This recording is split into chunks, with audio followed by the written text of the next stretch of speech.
I'd like to call the Committee of the Whole meeting for July 12th to order. Can we get a roll call, please?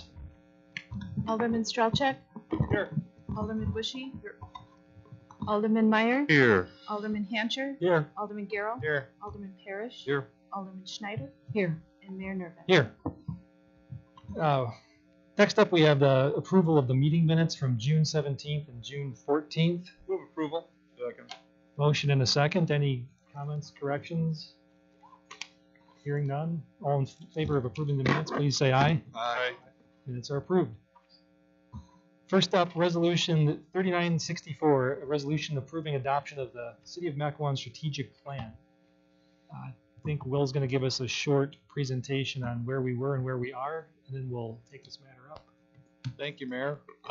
Only if the council desires a presentation. I've got a couple of slides that just provide a quick overview of the process we've been through. Maybe I should ask first, does anyone require one? Or are we ready to adopt the plan? I think a summary of where it's at, just for the public. Or what he's changed, what we've changed after the last meeting. After the last meeting. Okay, yeah, we'll stick with the plan then. Okay, certainly. Just quickly by way of background, last fall, the city approved a contract with S-Brand Solutions out of Fort Collins, Colorado, to develop an inaugural strategic plan for the next 3 to 5 year period. The process commenced in earnest in late 2021 with surveys and interviews amongst various members of the Common Council and the executive staff with the city organization.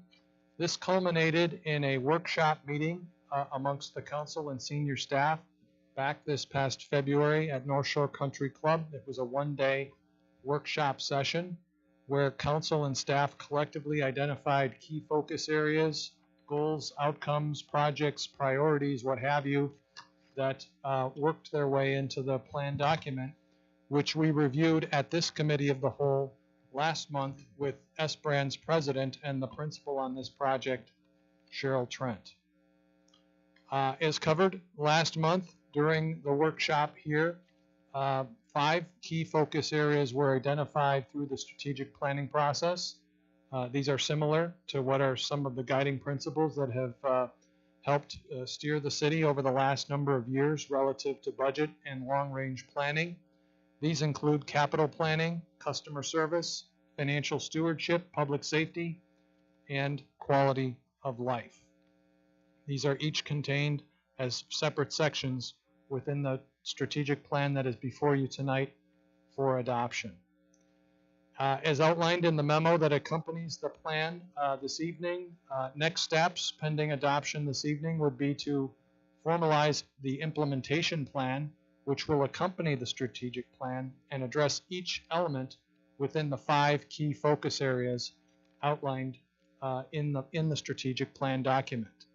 The implementation plan will be reviewed quarterly with the Common Council. We would anticipate that first review will likely be later this fall in connection with the budget development process that we'll be undertaking here shortly.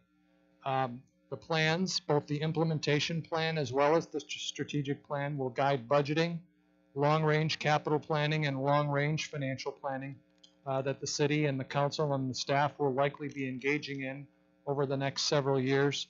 And once adopted, we plan to share it publicly via the city website with our city employees throughout the organization and our local community partners.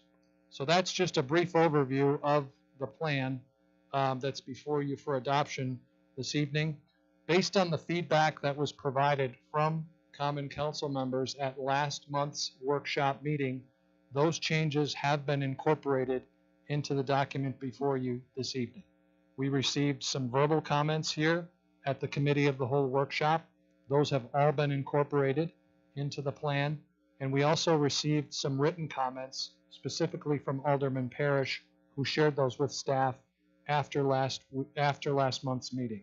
So those have all been incorporated, and the plan is recommended here tonight for adoption by the Committee of the Whole and eventually the Common Council this evening. Thank you, Mr. Jones. Does anyone have any questions about the feedback they might have given and how it was incorporated, or are we generally comfortable with how it turned out and ready for a vote. I guess if we're ready for a vote, someone could make a motion to recommend it onto the council. I move to recommend it to the common council. So, motion and a second. Any further discussion? Hearing none, all those in favor, please say aye. Aye. Aye. Any opposed? It's recommended to the council. Thank you. Thank you. Next, we have item 4A, District 8 automatic vacancy and potential for a special election. I think the city attorney is going to give us a brief overview of our potential options. Sure. So this chart will look somewhat familiar. It is a kind of condensed version of the chart that was in the pack. There we go. Was in the packet. Effectively, this lays out the options of potential dates that you could look at, starting with the earliest date that we could use. Again, keeping in mind that one of the goals was to avoid overlapping elections so that you didn't have two different ballots out within the same areas. So the earliest that you could look at an election date would be January 3rd of next year. And then the latest that you could do would be April 4th of next year, April 4th being the just regular spring election cycle. That would be part of it. So in reality, if you're looking at it, any appointment that's made in January, in terms of an election, likely then starts in February. So you have February, March, April meetings that you gain 3 months of people in office at that point. So as you can see, each of the dates has kind of unique challenges other than the regular election cycle.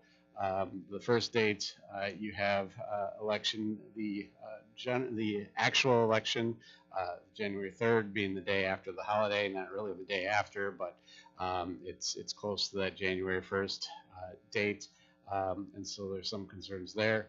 The second date, which would be probably staff's recommendation if we were going to use something other than the normal primary, would be that January 10th date. The challenge there is that the 10th and the primary date of December 13th are both council meeting nights, and so there may be a need that Madam Clerk might have to go attend to election duties instead of being here. We'd figure out a way to cover that. However, on the 17th, you have Hanukkah during that period, which would cause problems for the potential primary date if you had the primary at that point.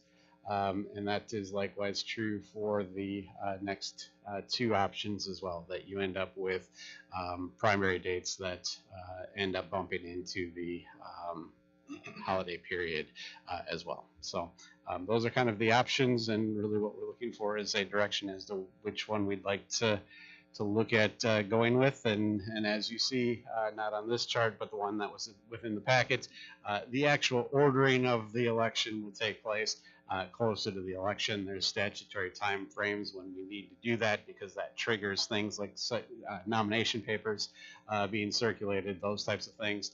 But this will give us the idea of what we're shooting for, so that we can make sure that we get it on the appropriate agenda. Alderman Mark, sorry. It's me. Bushy.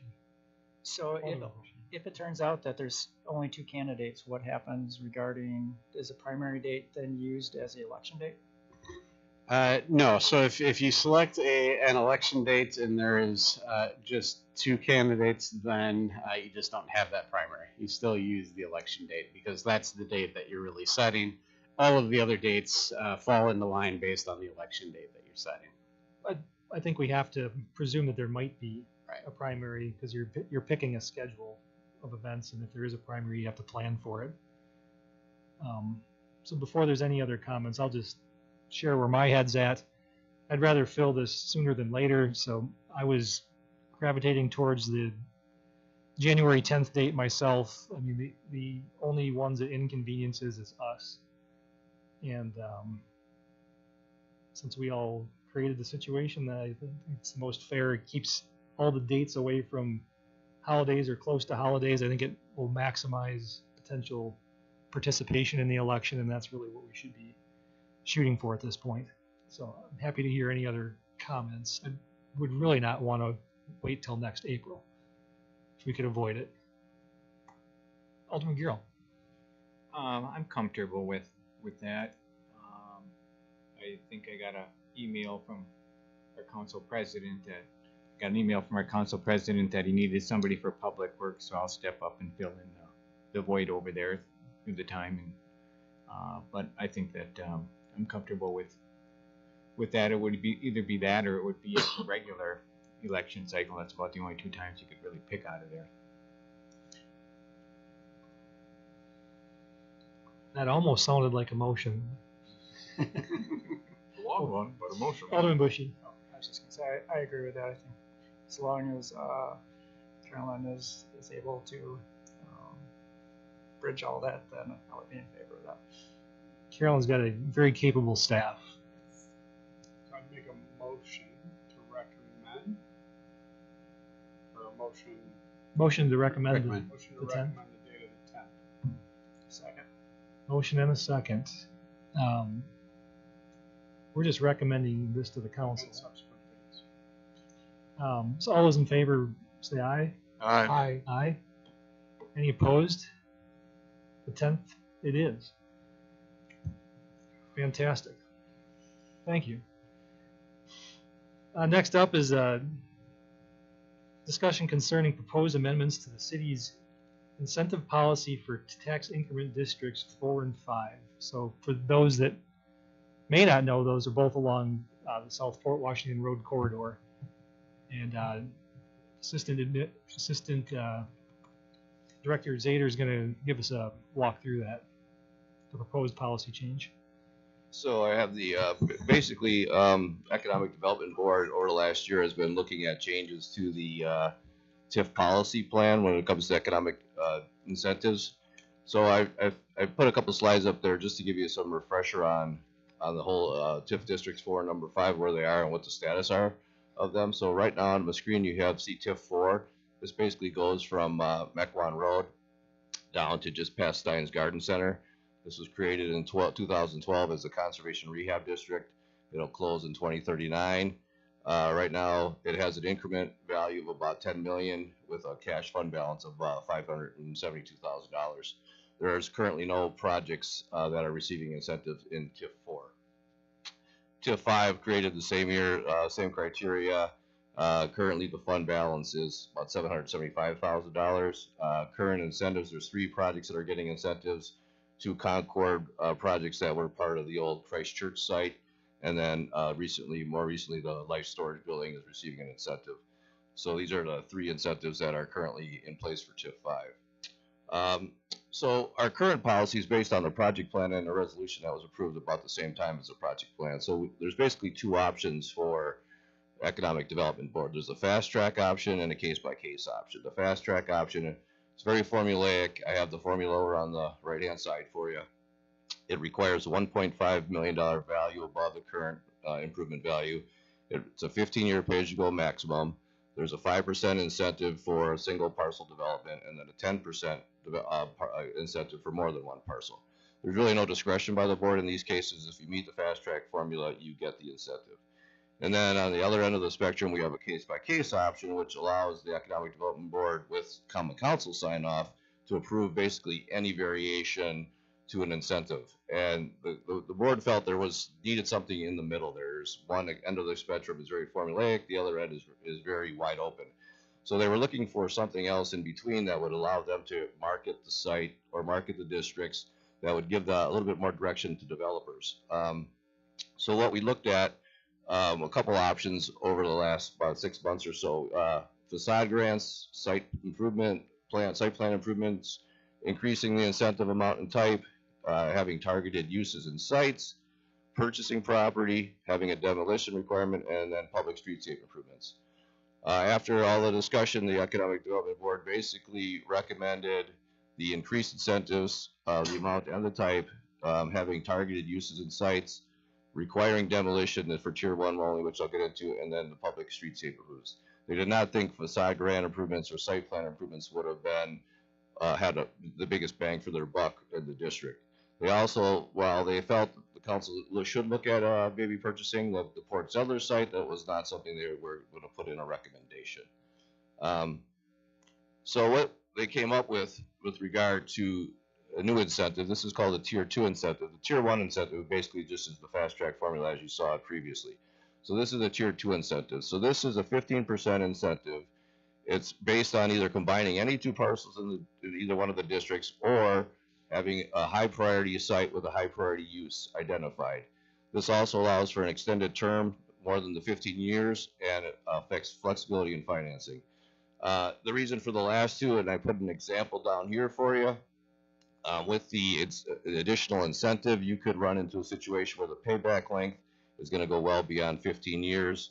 And we're running up against the clock with regard to the closure of the TIF, which maxes it out about 18 years currently. So we'd have to use a different financing mechanism, either pay it up front or pay it at certain points during the pay-as-you-go to bring that payback length down to 15 years. They identified a number of high priority sites. You can see on the map, they're in the gray.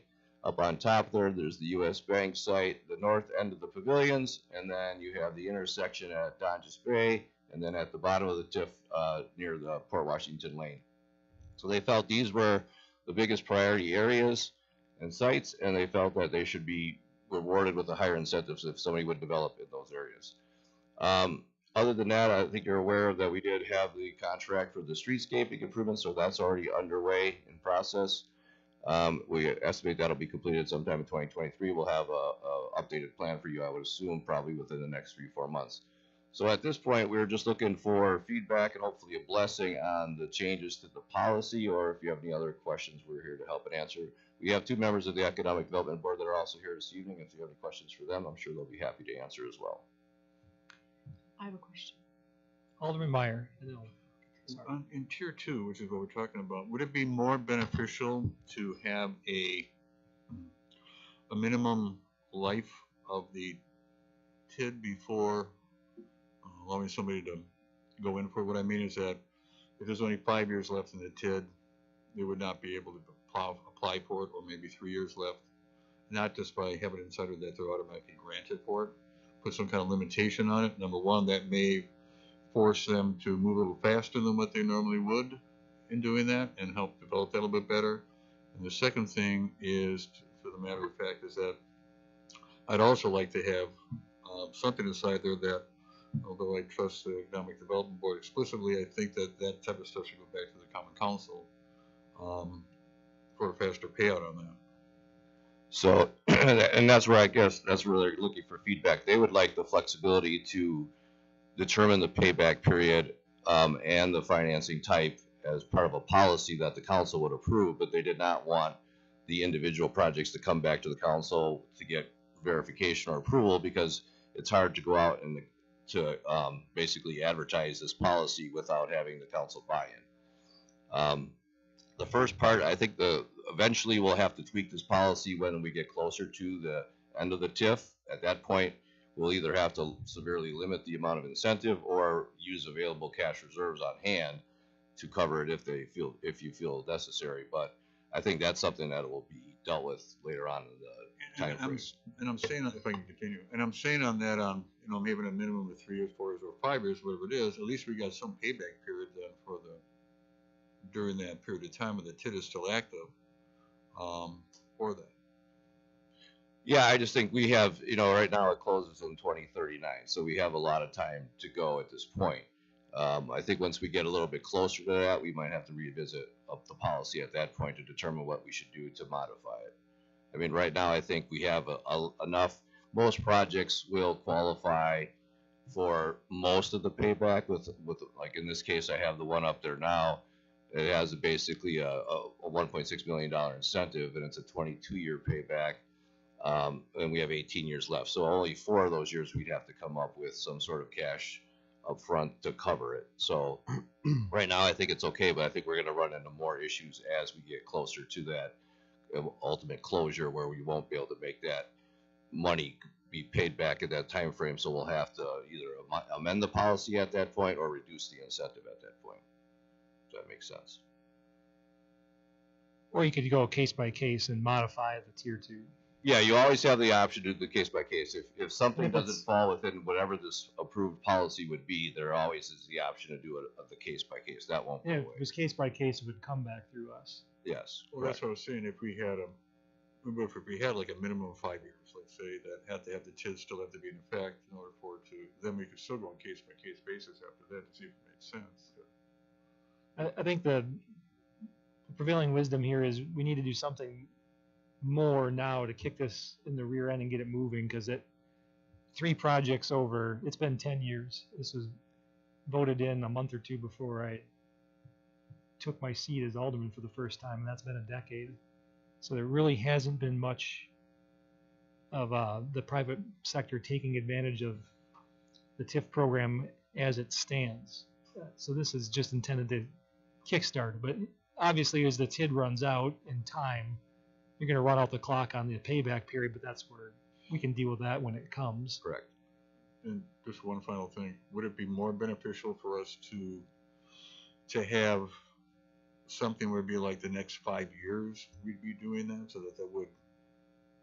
that would give a little more incentive for people who are thinking about it to move ahead during that period of time? Yeah, that wouldn't be a bad idea to have this new policy sunset after 5 years, 5 to 7 years, whatever the number may be. You know, it's extended if we want to later on, but I mean, if we have something that's decided for the next 5 years of development. Yeah, That's a good no, I think comment. that's a good idea. So I think we can take that back to EDB and have them chew on it. We've got a little bit of time to formalize this policy because we're just discussing it conceptually tonight, but we wouldn't likely adopt a new policy till late this year, early next year, because there's a zoning component that needs to get discussed and architectural standards that are still in the works, and we kind of want to marry those all up at the same time. Otherwise, you might get a project that you weren't desiring. So we've got a few months to assemble pieces or new ideas like that. Before I forget, Alderwoman Schneider. I just had a question. The high priority sites are really well defined, but there wasn't any mention of what we would be considering high priority uses. Yes, and that was a good question. I think we had contemplated that issue, and I think at first we talked about potentially having a list of uses, but then we thought we might not come up with everything, and there may be a use that they find to be a high priority use, but then it might go somewhere else in the corridor, then it maybe drops off as a high priority use. So I think the feeling was it would be kind of discretionary upon the Economic Development Board to determine what that high priority use is, because it could be different for the different parts of so you might have a different high priority use that they feel is important up on the north part than you do on the south part. So they wanted to kind of leave that open and have discretion at the board level to determine if that use is considered high priority or not. So someone would apply and you would say this isn't a high priority use without any previous guidance? I think we would probably have some staff guidance, and then we would take it to the board for their input prior to any incentive request going forward. I think there's a rezoning component to this that's going to be discussed over the next few months. That's also a way we'll signal through those potential zoning changes, or what we think. It's a little bit of a hint what the high priority uses might be, at least yeah, by way of the zoning changes that might be proposed. For the most And I part. just have one comment too, besides my question. This is on behalf of the community. When the bank wanted to go in where the Sobman's restaurant is, I had a lot of community comments that they would like to have some of those buildings preserved. I know they're not historic by state governance, but and I'm sorry that we can't incentivize someone to, in some way financially, short of our short-term revolving loan that we give to businesses, to rehabilitate some of those properties. And I'm just telling you what the community feels on that. I mean, it is possible. One of the things that would helps a little bit with the tier 2 is that we took away the additional 1.5 million in value. So in theory, someone could come in and renovate Sobman's and then still get an incentive. It just may not be enough to make it worth their while. If that's something that if the council is concerned about and would like to see, because I think Ferrante's is also for sale right now as well. If they're concerned about those 2 sites and want to incentivize those buildings remaining, I mean, that's something we could look at to include in the policy to further incentivize those buildings.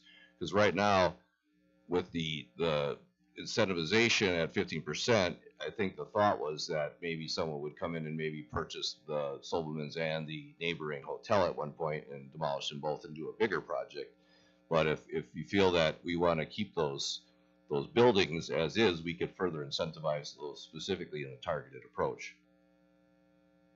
Alderman Strelchak. Kind of building off what Alderwoman Schneider mentioned, I think our struggle in town center with the TIF funding and where we've had some negative feedback and or votes against projects that really do fit the TIF model is just the use in general. So really, I want to spend a little time talking about the use of what we're really looking to have there. From my standpoint as an alderman and from public feedback that I'm getting is that, you know, I don't want to TIF fund a single-use bank. I think we've got plenty of those. That's not the type of development I'm looking to fund with, you know, taxpayer TIF incentives. I understand how the formula works with a TIF.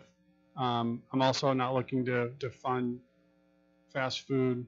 I'm not looking to fund, you know, multifamily unless it's, you know, well, you can't state legally whether they can own or rent, but I'm not looking to fund multifamily. And those have been kind of the rub points on council as to where we really don't want to support that and give, you know, tax incentives to those types of business. So I really do want to kind of clearly define, and I'm going to put a little burden back on economic development. I know they do a lot of hard work there, but just to define really, you know, what it looks like to them and what it looks like to us as a community for, you know, how we can develop that area. I agree that there's some reinvestment that needs to be made there. That is our entryway into the city. That's our first and, you know, and biggest, you know, tax base within the community, you know, prior to town center coming on board. But, you know, for me, the use is the most important for what goes in there. I agree with what Alderwoman Schneider says. If, you know, if we can preserve, let's say Ferrante's is for sale and the Solomon site's, you know, for sale, obviously, if we could preserve a restaurant use in that site and a redevelopment for a restaurant and incent them that way to have a quality sit-down dining type restaurant, I'm all for that. The community's all for that. All of our city surveys have backed that. I think if we lay it out clearly from the beginning and we state what we're looking for, it's going to be a little easier for developers to see and understand what their opportunities are within the community. What I don't want to do, and what we've been criticized on council is doing, and what we're about to enable somebody else to do, maybe on economic development, or is the ability to pick and choose winners and losers based on personal opinion. So I do want a clearly crafted list of like kind of really what we're looking for, even if they're broad categories, and what we're not looking for.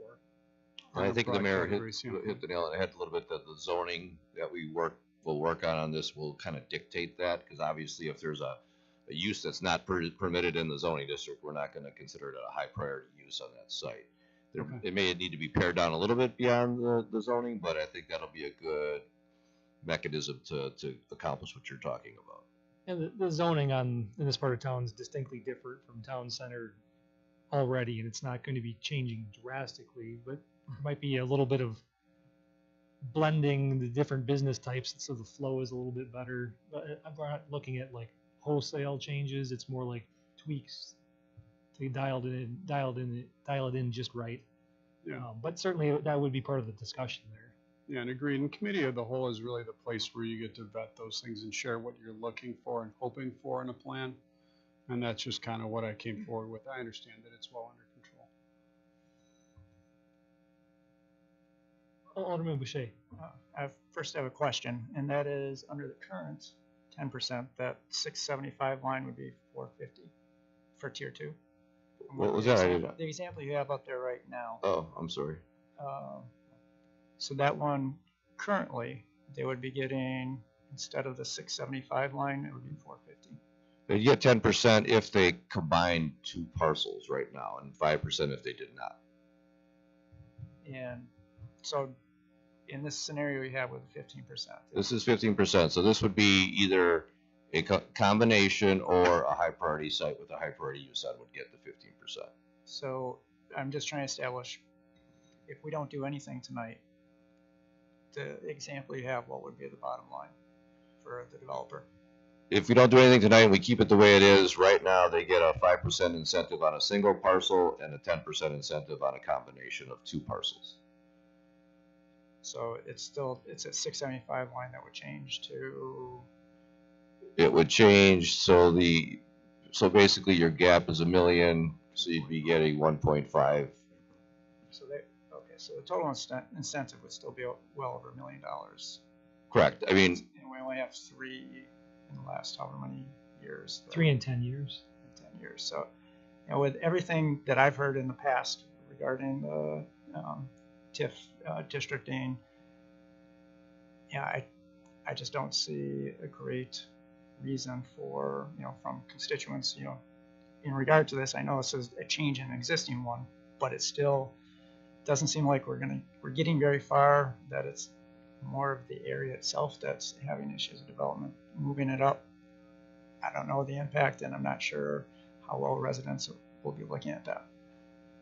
Having represented both District 7 and 8, redevelopment of this corridor is a high priority to the citizens in that part of town. I used to get lots of comments about, why are you investing so much in town center? We need more work done over here.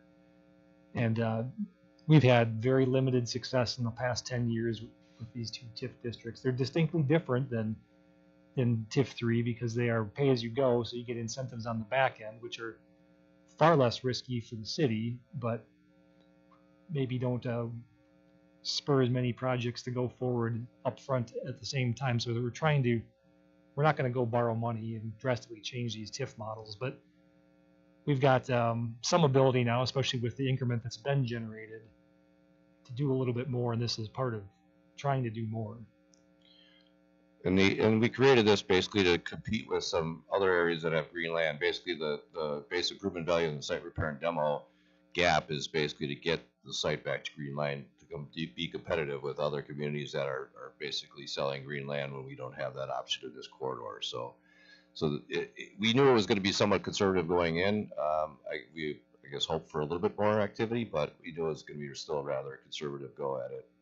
But that's just the way we felt would be the safest method, especially using the pay-as-you-go. I mean, it's basically risk-free for the city at that point. So, and I don't think we want to go down the path of changing that either. Alderman Parrish.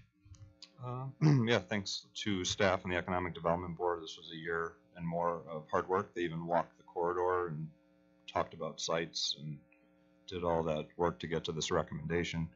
To Alderman Girl's point, I'm not Girl, Boucher, I have previously studied the TIF formulas, and the old formula was just, it was not getting, you saw the end result. Nothing happened, and what was happening was a lot of the older buildings were just being rehabbed, and we're being stuck with what we have, including, I don't want to pick on developments, but really the only legitimate user we had in the TIF was the self-storage, and I think under this new formula they probably wouldn't have qualified, or to the same extent, and I think this program is really going to realign community expectations with the monies that are being distributed, because in that case we had zero say. I mean, it was, here's the formula, whatever, you get $500, $1,000 or what have you. So in this case it's a little more up for discussion. There's different buckets, and I think it's really been vetted out. It should work. I like Alderman Mayer's idea. It's actually a really good idea to kind of create this early window to speed it up. And those are my comments. I do want to thank Mike Kramer and Jeff McLean from the Economic Development Board for being here, and I know we'd love to hear if you have anything to add. You're welcome to come up to the mic and add it, but you guys have been leaders on the board, and we appreciate that. So thank you. Yeah, go ahead. We'd love to hear from you. Yeah. I'd love. I don't know. I'm Mike Kramer, by the way. I don't know if there's much more we can add that hasn't been discussed by Jack. I think he laid it out very thoroughly, and Brian, appreciate your comments. You've sat in on a number of the meetings of the Economic Development Board, and as well as Alderman Schneider, and I've seen a lot of what we've done over the last couple of years in coming up with this. This is just one step and try to encourage the right kind of development that we think the community desires within the Port Washington corridor. And those high priority sites, we really want to make sure we get the right kinds of development to be drawn there. And so I think reformulating the TIF and with this new tier would help. I think when we put more thought into the zoning, I think we're getting there. To Brian's point, we just haven't seen enough movement within the corridor, and the Economic Development Board has put a lot of thought, a lot of discussion into this. And whatever we need to bring back to the committee to discuss further based on your feedback, we're more than happy to do, but we definitely want to continue to try to move forward. So that's my comments. Thank you. Thank you. So what do we need? What does staff need from us tonight? I just, I guess there's some confirmation that we're on thumbs up. the right path and that we're doing the right things, and you're supportive of the changes the board is proposing with some tweaks. We had a couple ideas for tweaks. Alderman. I would just Schneider? add to what our now mayor said about the community push to get this corridor in a little bit better shape aesthetically and functionally, actually. I represent District 7, and the people I speak with are disappointed at how little has been done there. So I just wanted to reiterate that in terms of giving you a push to continue your work. So I think I'll just ask for a straw poll. Who's generally okay with this? I know we've made a couple of comments, and I think staff will bring those back to EDB, and over the next couple of months formulate a policy that will come back to the council. So by show of hands, who's generally okay with revamping the formulas? Looks like we have a majority at least. So is that good enough for Yes, this item? sure. Yes. Okay. Thank you very much. I think noting that, we'll move on to the next item. We have a consultation for proposed residential development consisting of 36 single-family homes and 51 single-family condominiums located on 107 acres west of Bear Road, south of Donges Bay, and north of Lily Lane.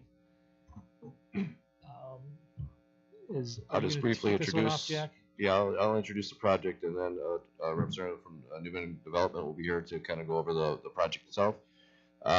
Before I show the plan, Alderman Parrish asked us to put up the kind of land use in the area to give you a perspective of what's around this area. So this is basically the site includes this piece as well as some of these other green parcels here. So you can see the gray is an industrial, and then we also have some residential, some critical environmental. The red line is the sewer service boundary, which kind of goes through the property and kind of a unusual location. So as part of this project, they would have to amend that boundary to include the rest of the land within the sewer service district. In terms of the project, so this is the proposal. This may look familiar in terms of the site. This is what Miller Marriott presented, the same location to you a number of months back. They actually were proposing 55 single-family homes and 116 plex units. This proposal is a lot less in terms of density. There's 36 single-family homes and 51 single-family condominiums. It was based on an R4 yield. There's also a large 41-acre public park, and then also open space throughout each of the two developments. I guess I'll let the developer go on and explain their rationale for developing the site, and we'll be here to help answer any questions we have. Take it away. Great, thank you. My name's Steve DeClean. I'm with Newman Developments. So you've got a site at the edge of industrial. Get that a little closer. Thanks. Yeah, you got it. So we've got a site kind of at the edge of industrial, where industrial and residential are kind of coming together. There's a lot of green space. It's a particularly attractive parcel just from a natural resource point of view. It hasn't, the industrial market in this particular location just hasn't developed over the past couple decades. And I think it seems like a natural conversion of the property from industrial to residential. I think the plan isn't necessarily really pushing density or anything. It is going to live like two completely separate communities. The northern community would be a single-family condominium community. I'm envisioning mostly ranch-style houses. I'm envisioning a tighter feel, probably an older demographic, though not limited to that. And then the 36 lots to the south are more traditional, what we've typically seen in Mequon. It's all owner-occupied housing. There's some connectivity with trails that I think every good development's had here for the last couple decades. And then they are going to have there's going to be some stormwater management and some ponds. Then there's going to be some sharing between associations. But other than that, you can see there's no vehicular access from one to the other. So I expect them to live and to live separately. So, you know, it's a little complicated in a single family condominium, but I know that's not the only one in Mequon. I know that's been done. That would be on a private road. That would feel like a private road. It would feel tighter and smaller. It wouldn't feel like the wide city street, and the houses wouldn't be as far back from the street. So, I mean, it would feel like a tighter community up the northern piece. And then obviously the southern piece, those would be full public roads.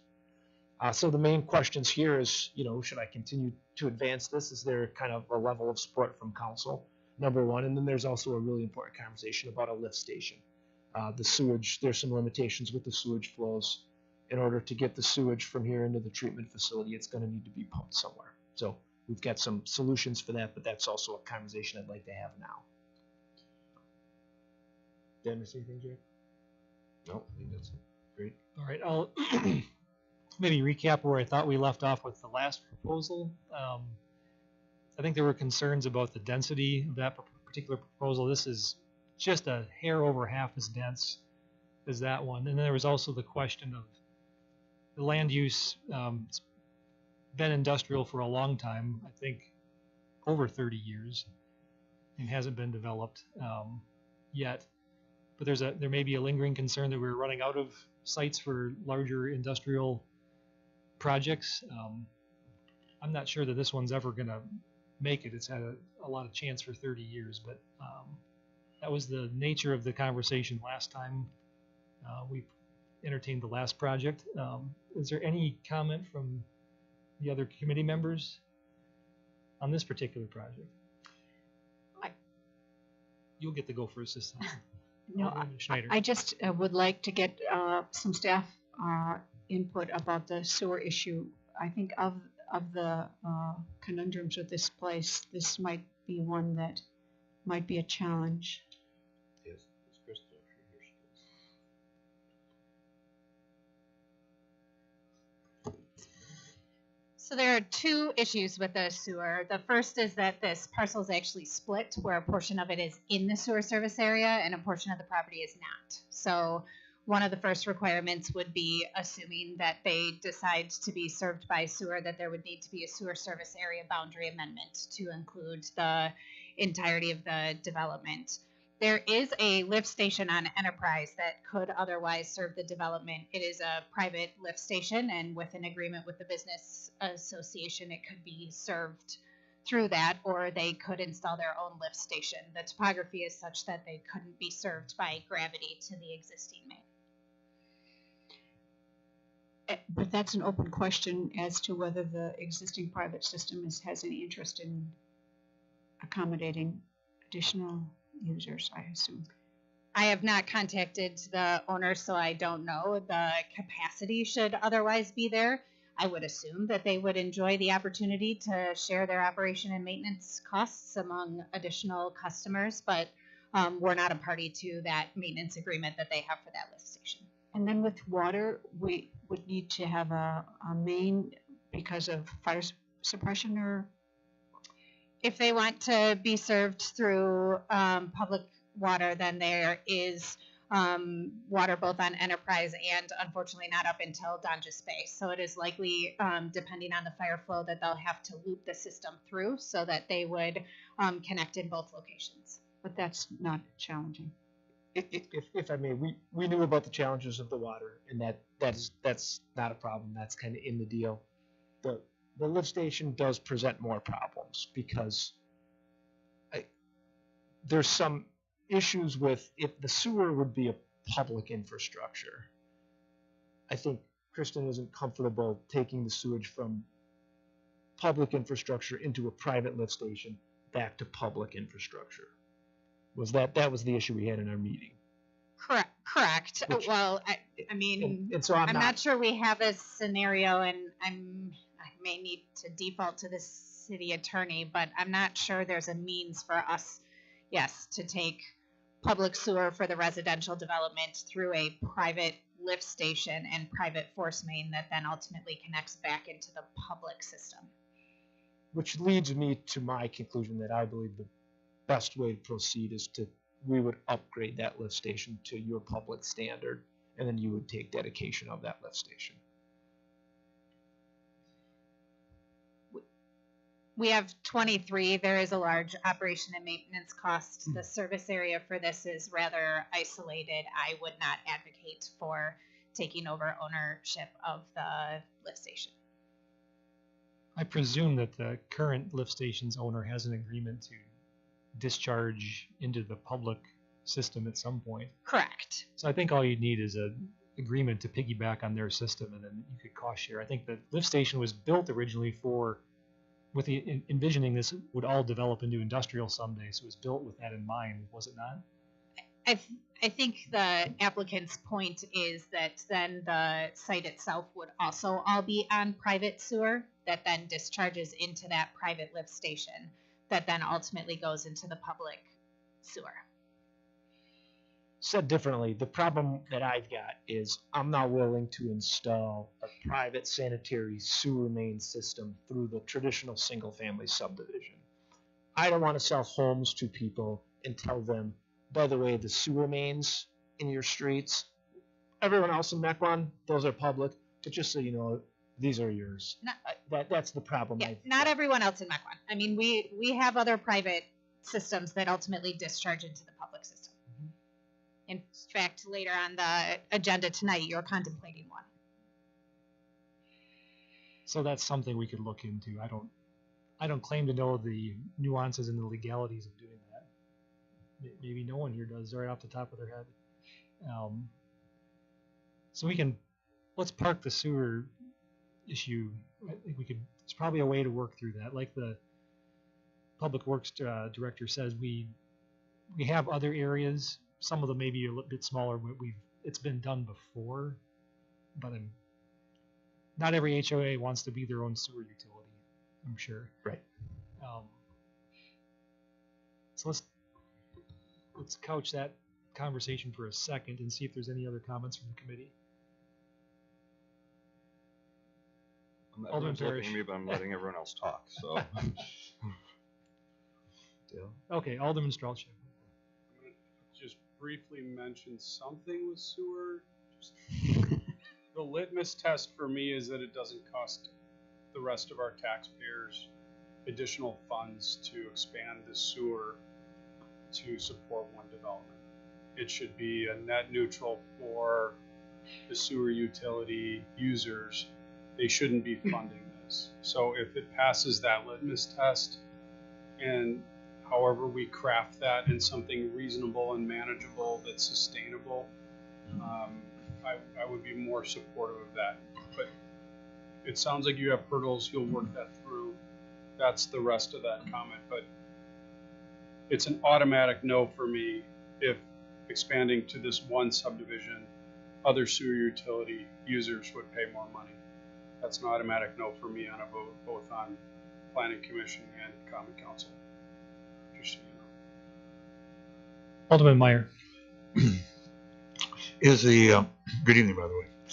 Is the representation that you have in the northern part over there for the condominium, the way the driveways are, is that going to be pretty much how you want to do that? But I'm not a big fan of having just big garage doors across the whole thing, and that's going to be alternating those. Yeah, the PUD would require 50% of the driveways to be loaded from the side. And I was somewhat intentional in that drawing where you'll see the driveways actually, over 50% of them were loaded from the side. And my other concern, I know trying to make this fall under conservation, but 20 feet in between buildings is not a lot. I mean, it's pretty small inside there for it. being able to open your window and shake hands with your neighbors or you're having breakfast is not exactly the, you know, what I think is what, you know, people want. Maybe I'm wrong. But I find myself hard approving that close with buildings being that together. It may mean to separate them out a little bit, eliminating a couple of the buildings, but I couldn't find myself supporting something that's 20 feet and that difference. Alderman Parrish. All right. Thank you to the applicant. Thank you to the homeowners who I believe are here as well and have been coming to listen. I don't mean to advocate against residential here. I'm trying to respect the land use plan, and I sense that the homeowners are looking to sell, or the property owner, and that's why we keep getting these large residential subdivisions being proposed here. It is a beautiful piece of land. It is basically utility served, which is incredibly rare to find these days in the city. So, I mean, you will get proposals repeatedly on this over and over again until we cave, or be patient for what a land use plan calls for. And a community is required to put forth a land use plan so that it can have controlled growth over a long period of time. And yes, the current industrial park was deemed to stabilize much slower, and I understand that we had to feed the TIF, but it's really the opposite case today. There's almost no space available in the industrial park. There's no parcels over 10 acres left. Jack, would you mind going to the land use plan? So the next time that a Rockwell needs to do 100,000 square feet, we're done. Okay, we're done. So if you're telling me that the land immediately next to the industrial park is where we want to start up residential, that's fine. We'll make the whole center of the city residential. But if you want to kind of have a contiguous industrial park, and kind of respect where we were planning on going all along, I think that's where I'm at. I can never see myself going, you know, unless we have an alternative plan. Like, here's where the future of industrial is going to go. But I think it's extremely important to keep our taxes low, that we have commercial and industrial development. So, I mean, this could be nearly 1 million square feet in industrial space. That's where I'm at. I know Newman has done terrific developments throughout our city. I know the homeowners want to sell. I'm sorry, this is how I feel. I get very apprehensive when the land use plan is being challenged like this. Thank you. Any other comments from the committee? Alderman Hancher. Well, this is in my district, and I know it's been up before, and I don't know what the answer is, because it's not the business development is not want to go there, so it keeps on this. So if you want business development, that's great, but there's nobody that wants to expand out there. So that's why the homes development keeps on coming up.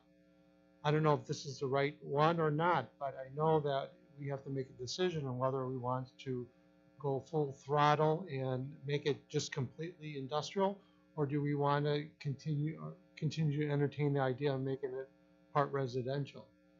Because right now it's just sitting there, and it's businesses haven't expressed the interest, but we've had residential have expressed interest in this land.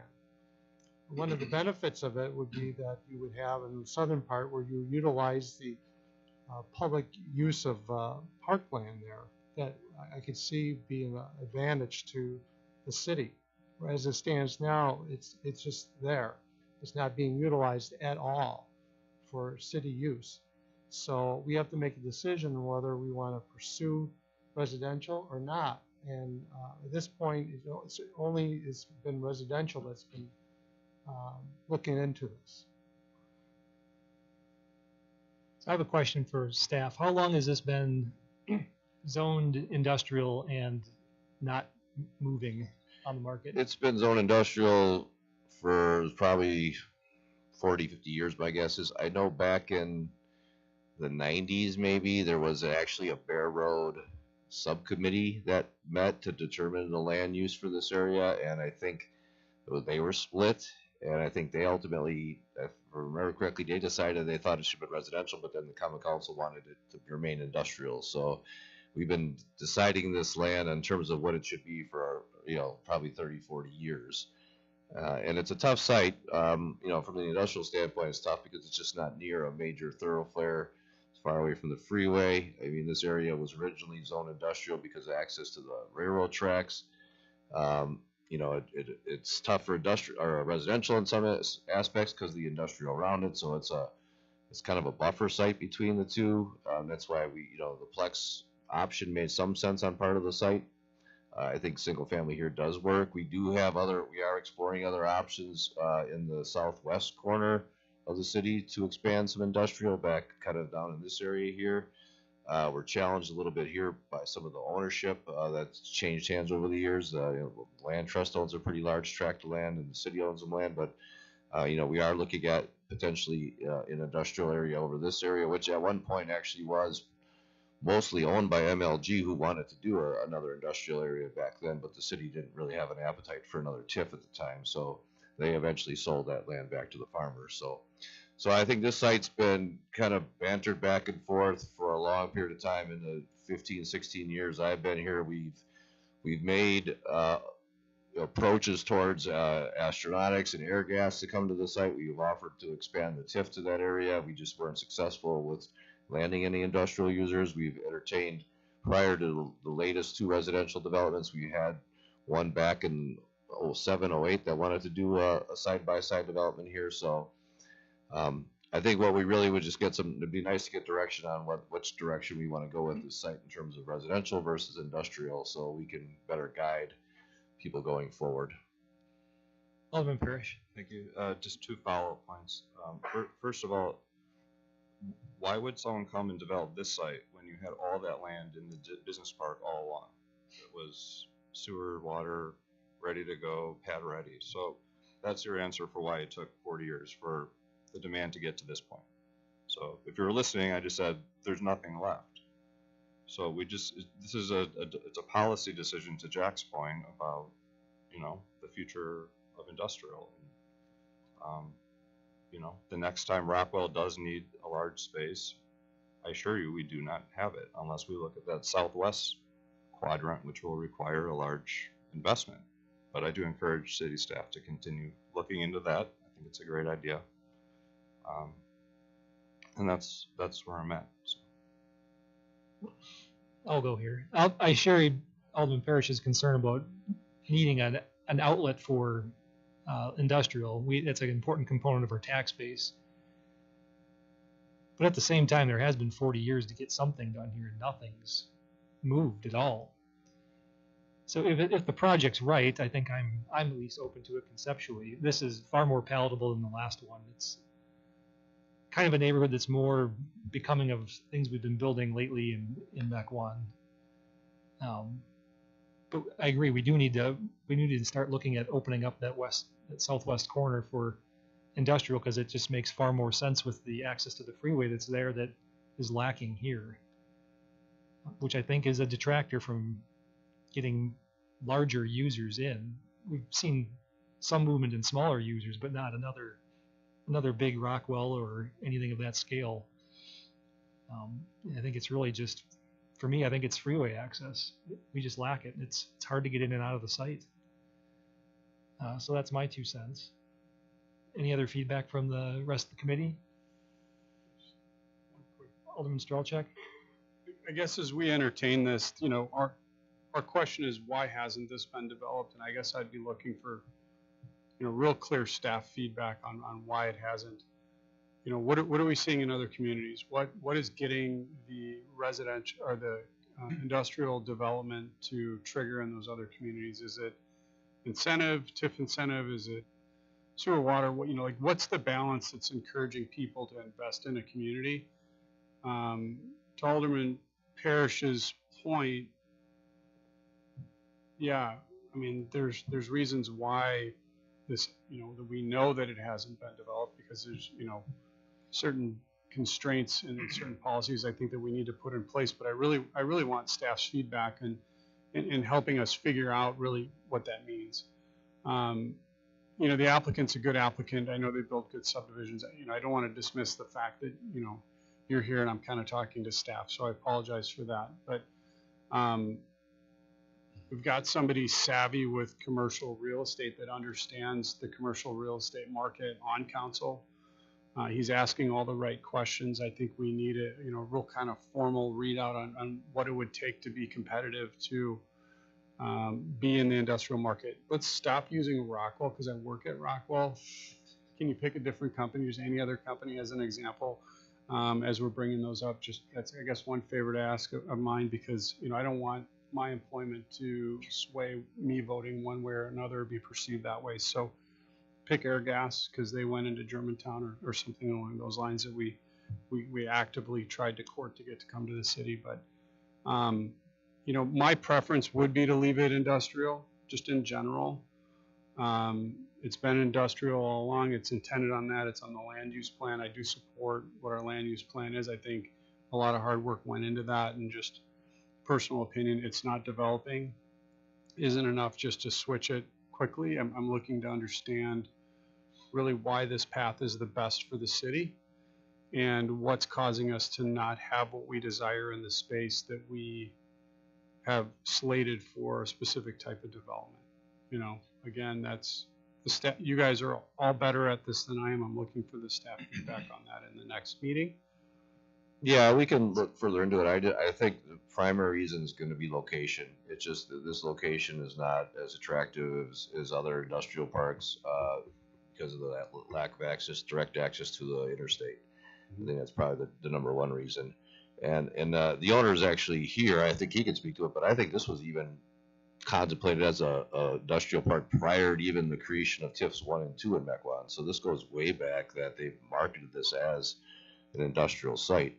I think there are other factors that probably play into it, you know, incentives or just cost of land, things like that, that make this a little bit more challenging to site. But I think the number one reason is just access and location. Would the owner care to speak? We're speculating why your land may not be selling, so there's a Time limit here. You're here. Tom Jansen, president of JPJ Corp, we're the owner of the property. Our family, the Jansen family, owns this, and a trust owns JPJ Corp, the family trust. My father bought this land in 1985 with the hopes of developing it for industrial. It just hasn't moved. We've had 2 land sales, GMI, and then originally Olympus Flag, but it's at the end of the cul-de-sac is 2 properties that bought into it. There's an association that owns and oversees the lift station that's there. Everybody wants to be along the interstate. This is isolated site. There just has not been any interest in it. And also, please note that half the property is residential. And then we always have the case that now there's truck traffic if there's industrial. It's kind of a mixed area. Bear Road is, you know, Jack could comment on this, but that would have to be upgraded. It's just residential really addresses the needs of what the neighbors expressed in early 2000s. We had a meeting with the neighbors. What would they like to see? A lot of them expressed the interest in residential. So we're addressing that. So either way, if it's residential on the south, you still have that same issue with the abutting the industrial. I think Newman has a great plan here. It opens up the area, the tax base sooner than later, you know, $40 million or whatever, bringing that to the coffers, to the city, the sewer connection charges, etc. You have the schools right up the road. These are residents that can ride their bike up to the Spur 16 and Foxtown. It really fits, and I think it serves an area, you know, with the condominiums that young professionals and maybe residents that want to move out of the big houses. It's a good transition to keep the older community here and introducing younger families to the area.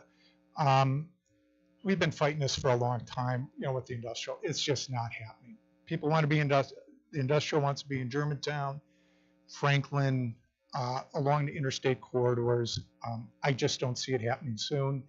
And I think it's a win-win for everybody, quite frankly.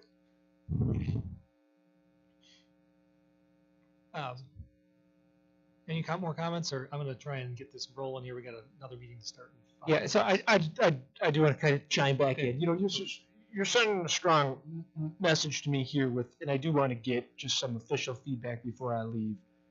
I think it's a good plan. I haven't heard anyone say it's not a good plan, right? We've got a good reputation. I think that you need to acknowledge that if you turn this one away, you're really saying, no, this is an industrial site or nothing, because I don't know what else you want to walk in the door. I'm getting to just that question. Yeah. So this isn't official, but who is, by show of hands, just a straw poll, who is at least open to the concept of something resembling this type of use, much less dense than the last one we saw? Yes, we do have to be concerned about where to put future industrial, but I think that's going to be the southwest corner of the city. It's been talked about for as long as I've been here, and we should just go start moving that direction. I think there's talks about doing that. So by show of hands, so we give these gentlemen at least the minimum they came here to get. Who is open to something, maybe not this exact plan, but something like this? Show of hands. How many we got? Two. So a majority. So there's hope. So who's against it? Right, Brian, obviously. Yeah. I think we've given you enough feedback for the purpose of a concept review. Listen, thank you. I'm gonna drop $100,000 the next time I'm in here. So I get that, but I don't know what to do here, right? So it's just not that easy. So I think, I mean, obviously, I don't have to agree to not. I respect your opinion. I don't agree with it, but I respect it. And was there another no? Okay. I think there was at least one more. Okay. I counted 2 no's. I was a no. You were a no, and Okay. Alderman Parrish was a no. Thank you. Was Great. you a no? Wanted to keep it? I'm open to it. I want to see why not industrial. But I'm open to it. That sounds like a maybe. Yeah. Great. Got a known All right. hurdle. What's that? Got a known hurdle for me. Great. Let's keep the conversation going. All right, I'm going to wrap this one up. We've got one more item. Thank you, gentlemen. Lastly, we have electronic participation for Common Council, Planning Commission, and Citizen Committees. I don't know if we need much more discussion on this, other than, is this body open to expanding electronic participation? Even if it's a little bit, we can send this to the Public Welfare Committee for further discussion. We don't need to debate it here. So, show of hands for this one as well. Who is at least open to discussing it further? I think it's generally good. It's just a matter of how much more. So that looks like a majority as well. So that'll go back to public welfare for more consideration. That brings us to future policy items for discussion. Does anyone have any real quick they'd like to add? If not, you can always email me or the city administrator at a later time. Motion to adjourn. Move to adjourn. Motion. Second. And a second. All in favor, please say aye. Aye. Aye. We are adjourned. We'll be back in a minute. We got 5, Jeff?